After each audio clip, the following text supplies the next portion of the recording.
Red Dead Redemption 2 set the bar for open-world games.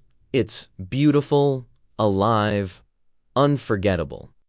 But then, recently, I played Crimson Desert, and I realized the future of open worlds might already be here. I can't believe I'm saying this, but this might be one of the greatest gaming worlds I've ever seen. And I'm only about 30 hours into Crimson Desert. Everywhere I go, I keep seeing flickers of Red Dead Redemption 2. The markers on the minimap, pop-up NPCs, random encounters, tracking and hunting, bounties. And the weight of the world moving around you has so many similarities. Crimson Desert and Red Dead Redemption 2 are such different games, but somehow the worlds feel freakishly similar. The first thing that hits you in Crimson Desert is it's a spectacle. The world feels cinematic from the moment you set foot in it. Towering mountains in the background, leaves blowing in the wind, plains of green grass, wildflowers, and rivers. Whether it's a sudden storm rolling across a valley or a horde of enemies charging at you in a field, the world is constantly in motion, making you feel like you're in something grand, something bigger than just yourself. I genuinely feel like a badass knight going through an epic world. A couple days ago, I finished an awesome boss fight in an open field. Then, afterward, I decided to keep going forward and found myself surrounded in a fairy tale-like forest, blowing leaves, tree branches swaying, ponds and streams, and the occasional NPC passing by. I continued on the path and arrived at a small, sunshine-filled village at the top of a mountain. And this might sound stupid or even cringeworthy, but genuinely, the beauty of it almost made me tear up.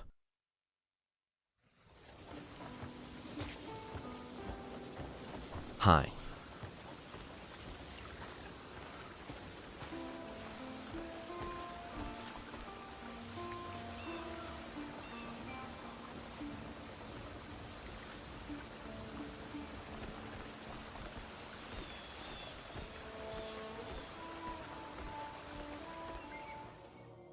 I didn't know these moments existed in video games.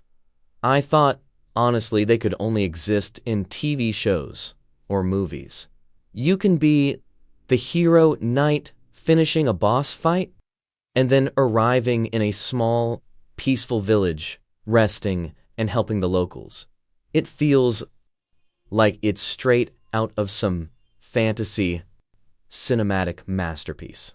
Most of us remember the world of Red Dead Redemption 2 pretty easily. A very different approach than Crimson Desert.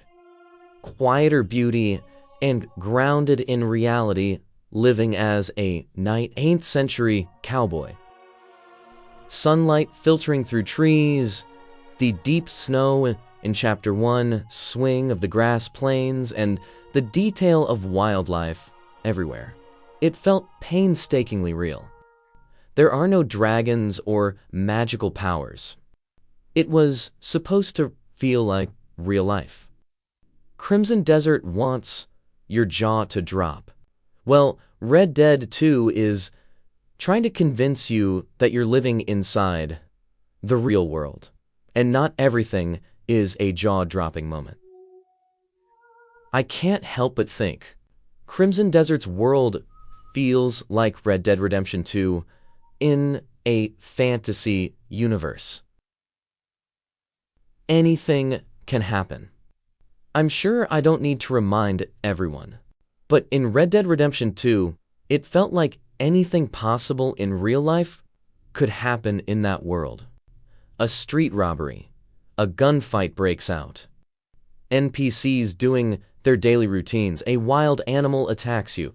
The world never stopped for a second. I had never felt another world like Red Dead Redemption 2 until now. Crimson Desert's world is the definition of unpredictable. A group of bandits could attack you, and then a giant bear attacks you 60 seconds later. And then, halfway through that fight, you can just decide to ride the bear around like a horse. Mansions are filled with trapdoors and puzzles. Lord of the Rings-style villages are everywhere and scattered across this massive world. Every system is interacting with the others, creating moments that feel organic and entirely player-driven. It never feels forced. It's a world where chaos is part of the charm, a place where the unexpected is a feature and not a flaw. I thought Red Dead Redemption 2 was the king of unpredictability. But now we have Crimson Desert, almost 10 years later. Crimson Desert's realism comes from the gameplay itself. Walking around, hitting the shift key to sprint and speed up, I knew that mechanic felt familiar. But you're not an outlaw cowboy in the 19th century. You're a knight in whatever universe you're in whatever time period. Stumbling around towns, climbing up buildings like an assassin, unsheathing a great sword and feeling the weight of it as you attack something, or jumping off a building and turning into a mutant bird flying around. It is an unbelievable combination of realism and fantasy. The physics, enemy reactions, the environmental interactions, everything is designed to make your actions feel meaningful. Red Dead 2, in contrast, achieves realism through almost simulation and built in with the narrative of the game. These games aren't very comparable in terms of story and character development, not even close. In Red Dead, you see the world through Arthur Morgan, who has his limitations and flaws and moments of heroics, while in Crimson Desert, you are truly whoever you want to be. Not in a sense of RPG choices, but because there isn't much of a main character story foundation, and the world seems unlimited. In Crimson Desert, you're not confined to reality. Yes, cutting up trees, going fishing, and walking feels real, but you don't have to worry about ammo or getting enough sleep, and you can perform a 1v200 gutting every bandit within a mile. Whether it's a large-scale siege, a boss fight, or a random ambush, the combat shapes the moment and the world itself. It's chaotic, responsive, and honestly thrilling. Red Dead takes a different philosophy.